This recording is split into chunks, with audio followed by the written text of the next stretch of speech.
everyone, thanks for joining me. I'm Mike from AutoGuide. Let's take a moment to talk about Chrysler, as in what's the future of the company.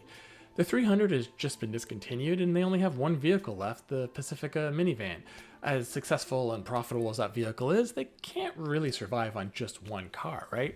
Well, the brand knows this and they are transitioning to what they call Harmony in Motion, and the brand's going to be all electric within a few years. First up is going to be an EV in 2025, and to sort of preview the direction of the vehicle, they've just released this, the Chrysler Halcyon concept. Now this car has a functional slippery shape, and it is what the brand considers the future direction of the company as far as styling is concerned. It won't probably be as dramatic as this, at least from the start, but it just kind of gives you an idea, especially those badges. For anyone that's played the Gran Turismo video game series, it kind of looks like one of their VGTs, which is a Vision Gran Turismo car. It's fictional in many ways, but there's a lot of technology there that could be seen in the future. So let's start at the front. There's a light bar that travels across the entire width of the vehicle, and inside there's adaptive LED headlights, and just above it there's a light up Chrysler logo that's flush to the vehicle, and it's sort of the new design of that logo. The windshield is bubbly in shape, and it goes way down to the hood because there's no motor or engine that needs to be stuffed in there, so it really opens up sight lines all around for the driver, including down in front of the vehicle. There's also what Chrysler refers to as a air blade, which is an aerodynamic pass-through that helps with high-speed stability and should also help with overall aerodynamics to improve range of the electric vehicle. It is visible from inside the car. It also allows even better sight lines because you can actually see through the air blade, supposedly. So if you look at the roof, you'll notice there's little cutouts above both where the driver would go and the front passenger. They're actually butterfly flaps that go up. Because the car has a pillarless design and it's solo to the ground, when both the front and rear doors are open, the flap goes up to help passengers and driver get in and out easier. Chrysler calls it the red carpet entry, which is an overly fancy term for just getting into the car a little more elegantly, and the extra space should make you have to contort less to get in and out of those seats. And as I mentioned, the rear doors are open, which open opposite, which they used to call suicide doors, very similar to the Mazda RX-8 and the Saturn Ion, although these are more full size as far as the door goes. So out back, there's another LED strip for the taillights and another light up version of that Chrysler logo. The rear diffuser is a sliding lower arrow diffuser, and there's also a rear spoiler at the top of the car, again, all to increase stability and that all important electric range.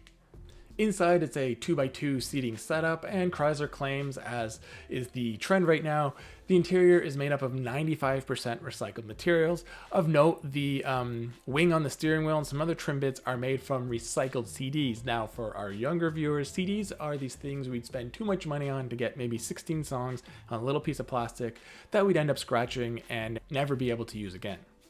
When no one is using those rear seats, apparently they can fold into the trunk, sort of the next evolution of stow and go seating, which gives a lot of space in the back to carry items, or when the car's in autonomous mode, which we'll get more to later, the front seats can also push back to where the rear seats were to give huge open stretch out space for the two passengers in the vehicle.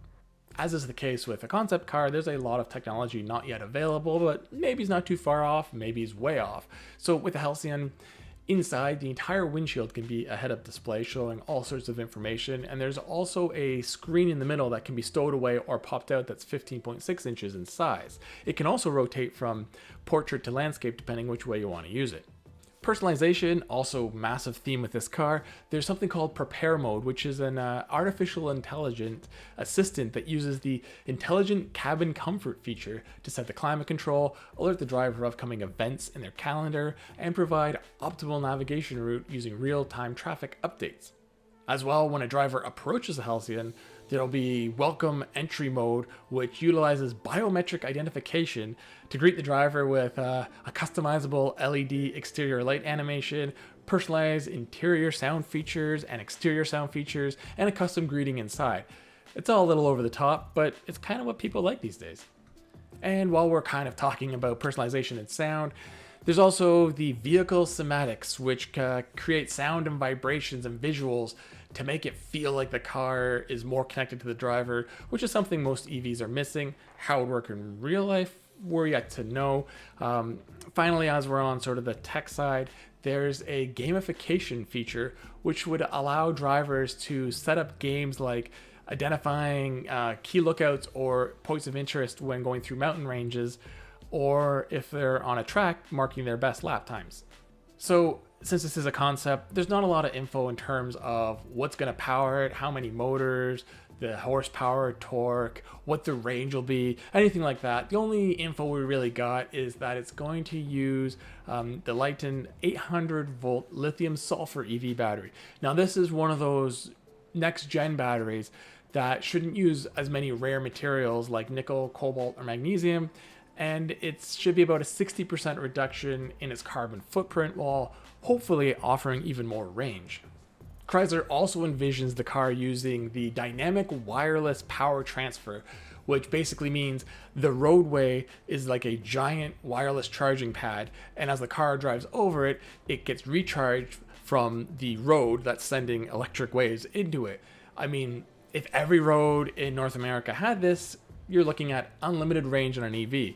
Of course, the cost, technology, and actual undertaking of doing this would be pretty much impossible, but maybe some highways in the distant future will get some of these strips put in, who knows.